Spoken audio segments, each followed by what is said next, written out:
মজাদার এই নসিলা বানাতে পারবেন শুধুমাত্র দুটি উপকরণে বাচ্চাদের জন্য। আসসালামু আলাইকুম। আজকে নিয়ে আসছি বাচ্চাদের প্রিয় নসিলা। তো এখানে আমি নিয়েছি বাদাম। আপনার কাছে যে কোনো বাদাম থাকে, যদি থাকে সেটা নিতে পারেন, সেটা কাঠবাদামও নিতে পারেন। আর এখানে আমি নিয়েছি বাদাম। এখানে কম খরচে আপনি নসিলাটা বানাতে পারবেন। তো এখানে আমি বাদামটা নিয়ে ভেজে আমি ঠান্ডা করে নিয়েছি।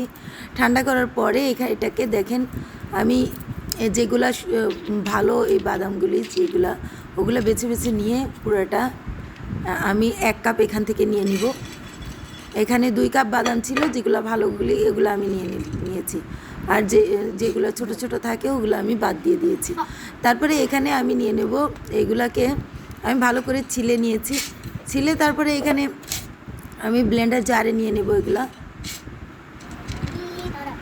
এখানে ব্লেন্ডার জারে নিয়ে নিয়েছি। তো আমি প্রথমে নিয়ে নিয়েছি বাদাম, শুধু বাদাম আর কিছু না। বাদামটা দিয়ে আমি ব্লেন্ডারে ব্লেন্ড করে নিব এটা। তো দেখেন এটাকে আমি ব্লেন্ড করে নিয়েছি। এই যে এই তেল বের হওয়া শুরু করেছে, এই যে তারপরে এখান বাদাম থেকে পুরোপুরি যখন তেল বের হয়ে যাবে তখন আমরা অন্য কিছু মেশাবো। তো আমি আরও কিছুক্ষণ ব্লেন্ড করার পরে এই যে এই অবস্থায় আসছে। তো আমি আবারও ব্লেন্ড করব। ব্লেন্ড করতে করতে এই যে আঠালো ভাবটা চলে আসবে।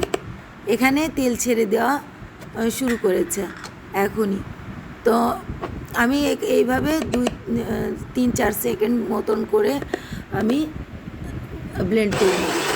তো এখানে যতক্ষণ না তেল বের হবে আমি আপনাদেরকে এইটাকে দেখাবো।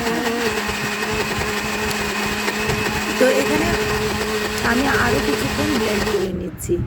তো দেখেন আমি 2 মিনিট মতন ব্লেন্ড করে নিচ্ছি। এই যে দেখেন বাদাম থেকে এই যে কিছুটা তেল বের হওয়া শুরু করেছে। তো এই পর্যায়ে তো দেখেন এই যে আমার মিশ্রণটা একদম নসিলার মতন হয়ে গেছে। তারপর এখানে আমি মেশাবো কোকো পাউডার। এখানে 1 টেবিল চামচ আমি কোকো পাউডার মিশিয়ে দিচ্ছি। তো দেখেন আমি এখানে 1 টেবিল চামচ কোকো পাউডার মিশিয়ে দিব। তো আবার ব্লেন্ড করে নিব। এই পর্যায়ে আমি আবারও ব্লেন্ড করে নিব।